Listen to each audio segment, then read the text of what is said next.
আজকের সকালে ব্রেকফাস্টটা একদম অন্যরকম। এই যে সকালবেলা ব্রেকফাস্টে হচ্ছে তোমার দুটো কেক আর হচ্ছে তোমার পাউরুটি, যেটা সকালবেলা হচ্ছে তোমার আমি নিয়েছিলাম, ওই যে বেকারি দাদা ডাক দিয়ে গেছিলো, তো সেটা নিয়েছিলাম। যদিও বা এখন চা খাবো না, এগুলো হচ্ছে তোমার খাওয়া দাওয়া করার পরে চলে এসেছি এখন আমার ছোট্ট যে ড্রেসিং টেবিলটা আছে, মানে না ড্রেসিং টেবিল অত বিলাসবহুল অত সব কিছু নেই, এই ছোট্ট মতন যেটাই আছে এই সেলফটা, সেটাতেই আমি সুন্দর করে আমার কিছু সাজুগুজু জিনিসপত্রগুলো গুছিয়ে হচ্ছে তোমার রাখলাম। প্রত্যেক মাসে মাসে আমি কিন্তু পরিষ্কার করি এমনটা নয়, প্রত্যেক সপ্তাহে পরিষ্কার তো অবশ্যই করি। তা বাদে কী বলতো, এই যে খবর কাগজ যেটা দেওয়া থাকে না, সেটা আমি প্রত্যেক মাসে একবার করে চেঞ্জ করে দিই। এবার হয়তো তোমরা ভাবতে পারো যে আমি খবর কাগজ পাই কোত্থেকে, কারণ আমরা তো দুজন কেউই খবর কাগজ পড়ি না। আসলে ভাবিদের ঘরে হচ্ছে তোমার রোজ দিন আঙ্কেলজি হচ্ছে তোমার খবর কাগজ পড়ে, তো ওদের ঘরেই বেশ খবর কাগজ আছে। আর যেহেতু আমি এইভাবে সুন্দর করে সাজিয়ে রাখি, তাই এরা কিন্তু আমাকে কখনোই বলে না যে তুমি হচ্ছে খবর কাগজ ওয়েস্ট করো বা নষ্ট করো, কারণ জানে যে আমি এইগুলো কাজের জন্যই হচ্ছে তোমার নিই, আর ওরা আমাকে খুশি মনেই হচ্ছে তোমার দিয়ে দেয়। তো যাই হোক, প্রত্যেক মাসে আমি একবার করে হচ্ছে তোমার যাই আর হচ্ছে খবর কাগজ নিয়ে আসি, আর এইভাবে সুন্দর করে গুছিয়ে রাখি বলে ভাবিও কিন্তু ভীষণ খুশি হয়। ভাবি বলে তুমি সত্যি ভীষণ পরিপাটি, গুছিয়ে করে সমস্ত কিছু হচ্ছে তোমার রাখো, দেখতেও বেশি ভালো লাগে। আসলে যেহেতু এটা সিমেন্টের ওপর করা আছে, তো ডাইরেক্ট জিনিসগুলো রাখলে না জিনিসগুলোতে ধুলো পড়ে, এমনিতেও ধুলো পড়ে, কিন্তু খবর কাগজ বা অন্য কিছু পাতিয়ে মানে রাখার পর যদি জিনিসগুলো রাখা যায়, সত্যি ভীষণ ভালো লাগে। তো আমি তো সকালবেলা ব্রেকফাস্টে কেক আর পাউরুটি খেয়েছিলাম, তারপর এগুলো করতে এসেছি। আর এখন যেহেতু দুধটা দিয়ে যায়নি কালু ভাইয়া, তাই ভাবলাম চাটা একটুখানি পরে করব, আগে এগুলোখানে গুছিয়ে দিই।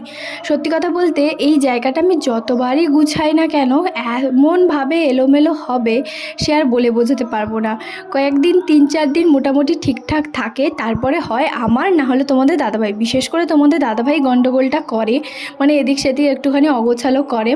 প্রথম দিন যেদিন দেখে যে আমি সুন্দর করে গুছিয়ে রেখেছি, 2-3 দিন কন্টিনিউ ঠিকঠাকভাবে থাকবে, আর না হলে তারপরে এদিকে জিনিস ওইদিকে, ওইদিকে জিনিস ওইদিকেই করবে। তো যাই হোক, সেজন্য আমিও একবার বিরক্ত হয়ে ছেড়ে দিই, কারণ যতই যাই বলো না কেন, আমরা মেয়েরা যতই গুছিয়ে রাখি না কেন, বাড়ির ছেলে ওরা কিন্তু ওই জিনিসটা খুব একদম পারফেক্টভাবে কিন্তু গুছিয়ে রাখে না, দেখবে ওরাই এলোমেলোই করে। তো যাই হোক, যেমনভাবে হচ্ছে তোমার অগোছালো হয়েই যায়, আবার একবার করে গুছিয়ে দিই। তবে হ্যাঁ, যেদিন খুব একটা হাতে বেশি সময় থাকে, এই জায়গাটা আমি একটু বেশি ভালো করে গুছিয়ে রাখি, কারণ জামা কাপড়ে কী হয়, ওইগুলো ভাঁজ করে ভালো করে রেখে দিলাম। তারপর এই যে দেখো কেমনভাবে সাজালাম, চলো তোমাদেরকে এক ঝলক দেখিয়ে দিই।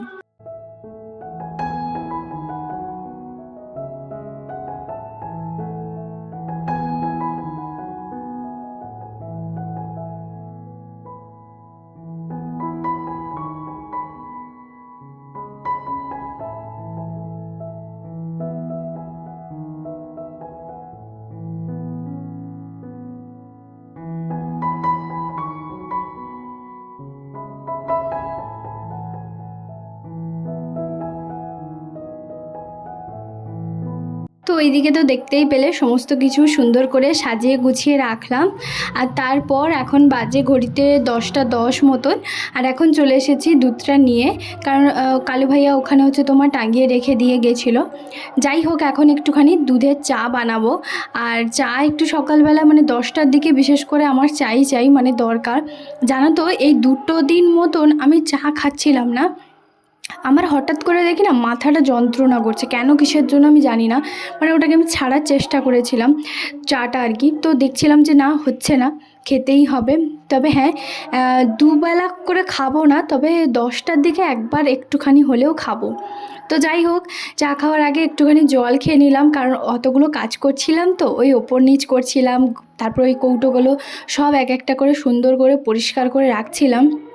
তো হ্যাঁ, তো তাড়াতাড়ি আমি তোমাদের সঙ্গে একটা ভালো জিনিস শেয়ার করব। তো মানে আমি ভীষণ এক্সাইটেড আছি, তো তোমাদের সঙ্গে শেয়ার করব অবশ্যই। কি হতে পারে সেটা তোমরা অবশ্যই কমেন্ট করে জানিও যে কি হতে পারে। তো চলো, আমি কখনো ভাবিনি যে এই ইচ্ছেটা আমার পূরণ হবে। তো যাই হোক, এদিকে আমি একটুখানি মুচকি মুচকি হাসছিলাম আর কথা বলছিলাম, তার একটাই কারণ, বাইরে হচ্ছে তোমার ভাবি এসেছিলো, তো তার জন্যই হচ্ছে ভাবি জামা কাপড় যেহেতু মেলতে এসেছিলো, আর ওই জন্যই হচ্ছে দাঁড়িয়ে দাঁড়িয়ে কথা বলছিলাম। তো এই যে দেখো, চাটা আমার বানানো প্রায় কমপ্লিট হয়ে গেছে। আর ভাবিকে জিজ্ঞেস করলাম যে আসো চা খাবে, তো বললো যে না না, আমি চা খেয়ে নিয়েছি, মানে ভাবি সকালবেলায় চা খায় আর কি। তো যাই হোক, তারপরে দুপুরবেলা আজকে না কি বানাবো না বানাবো আমি কিচ্ছু খুঁজে পাচ্ছিলাম না। একটুখানি পোলাওয়ের চাল ছিল, তো সেটা দিয়ে আজকে হচ্ছে তোমার ওই যে বাসন্তী পোলাও করেছি। আর মাছ মাংস কোনো কিছুই ছিল না, ডিম ছিল, তবে আজকে ভাবলাম যে ডিম খাবো না, তো ওই জন্য একটুখানি আলু ফুলকপির তরকারি করেছি, মানে ওই পোলাওর সঙ্গে খাওয়ার জন্য ভীষণ ভালো লাগে জানো তো, আর খেতেও দুর্দান্ত হয়েছিল। চলো, এখন দুপুর 1টা মতন বাজে, ও অফিস থেকে চলে এসেছে আর এখন নিয়ে বসে পড়েছি। এত ভালো হয়েছিল কি আর বলবো, নিরামিষ দিনে না হাতের কাছে কিচ্ছু না থাকলে এরকম আলু ফুলকপির তরকারি আর বাসন্তী পোলাও বানালে কিন্তু হেব্বি লাগে। তো যাই হোক, তারপরে দুজন মিলে বসে পড়েছি এখন কিন্তু গল্প করতে। ও নিচে না একটা জিনিস সেলাই করছে, তো যাই হোক, ও এখানে নিচে বসে বসে সেলাই করছে, আর ওর সঙ্গে আমি হচ্ছে তোমার খাটে বসে বসে হচ্ছে তোমার কথা বলছিলাম। তো এই সময়টা না আমরা খুব মজা করি, খুব হাসি, কথা বলি, আর এত ফানি ফানি তোমাদের দাদাভাই কথা বলে, মানে আমি তোমাদেরকে বলে বোঝাতে পারবো না। হ্যাঁ, এই মানুষটা অন ক্যামেরাতে রোম্যান্টিক না হতে পারে, তবে ফানি কথা বলার একদম মানে ভীষণ আর কি, মানে কি আর বলবো, পেট ব্যথা করে দেবে এরকমটাই। সবাই বলে, মানে ওর বাড়ির প্রত্যেকে বা ওর গ্রামের কয়েকজন মানুষ, মানে একটু বয়স্ক বয়স্ক, আমাকে সবাই বলে যে ছেলেটা একটু চুপচাপ শান্ত শিষ্ট। হ্যাঁ, ছেলেটা শান্ত ভীষণই, কিন্তু চুপচাপ এটা কখনোই হতে পারে না, কারণ আমি ওর রূপ, আমি ওর দৃশ্যটা সারা দিন দেখি। মানে ও এত ছটপটে, ও সেটা আমার সামনে আর আমার বাবার বাড়িতেই একমাত্র করে, এত বকবক, এত কথা বলে। ওই যে বলে না, যেখানে যেমন সেখানে ও তেমনই থাকে। তো দেখো, আমি ওর স্ত্রী, আমার সামনে আমার সঙ্গে যেরকমভাবে যেমনটাই ব্যবহার করবে, ও কিন্তু 5 জনের সঙ্গে ঠিক সেরকম ব্যবহার করবে না, যেমন আমরা প্রত্যেকে, যদিও বা এটা আমরা প্রত্যেকে, আমি যেমন আমার স্বামীর সঙ্গে ব্যবহার করব, আমি নিশ্চয়ই বাইরে অন্য কোথাও কারোর বাড়িতে গিয়ে ওরকম ব্যবহারটা করব না। মানে আমি নম্রভাবেই থাকবো, স্বাভাবিকভাবেই থাকবো। তবে হ্যাঁ, আমি এটা সবসময়ের জন্য মনে করি, যেখানে যেমন ঠিক সেখানেই তেমনভাবেই থাকতে হয়। এটা আমার ছোটোবেলা থেকে আমি শিখে, তার জন্যই না আমাকে অনেক বহু মানুষ ভীষণ পরিমাণে ভালোবাসে, যে আমি যেখানে যেমন ঠিক সেরকমভাবেই থাকি, না আমার কাছে কোনো গৌরব অহংকার না কিছু আছে, আমাকে প্রত্যেকে অনেকেই ভালোবাসে। তবে হ্যাঁ, হাতে গোনা যে কয়েকজন মানুষ আছে, তাদের সামনে আমার মনে হয় কি বলতো, তুমি কখনোই ভালো হতে পারবে না। যেমন আঙুল, প্রত্যেকটা আঙুল কিন্তু হাতের সমান নয়, ঠিক তেমনি আমাদের জীবনে অনেক মানুষ থাকে বা অনেক মানুষের সঙ্গে পরিচয় হয়, দেখা সাক্ষাৎ হয়, কিন্তু দেখবে ওরা তোমাকে, যারা তোমাকে অ্যাকসেপ্ট করবে তোমার মতন, তারা তোমাকে করবে, আর যারা করবে না তারা করবে না। তবে যারা আমাকে পার্সোনালি খুব ভালোভাবে চেনে যে আমি কতটা মজার মানুষ, একদম বিন্দাস প্রকৃতির একটা মেয়ে, তেমনি আমার হাজব্যান্ডও, মানে আমরা দুজন থাকলে ভীষণ মজা করি, ভীষণ কথা বলি। তারই হচ্ছে তোমার এক ঝলক তোমাদেরকে একটুখানি দেখালাম। তো যাই হোক, ও ছুঁচে হচ্ছে তোমার কি বলো তো, মানে সুতোটা হচ্ছে একটু ভরতে পারছিল না, তো আমাকে বলছে তুমি যখন বসে আছো একটুখানি ভরে দাও। তো সেটাই হচ্ছে তোমার করছিলাম। আর তো যাই হোক, এইসব ওর সঙ্গে কথাও বলছি, বকবকও করছি, আর ওইদিকে ও কিন্তু কাজবাজও করছে।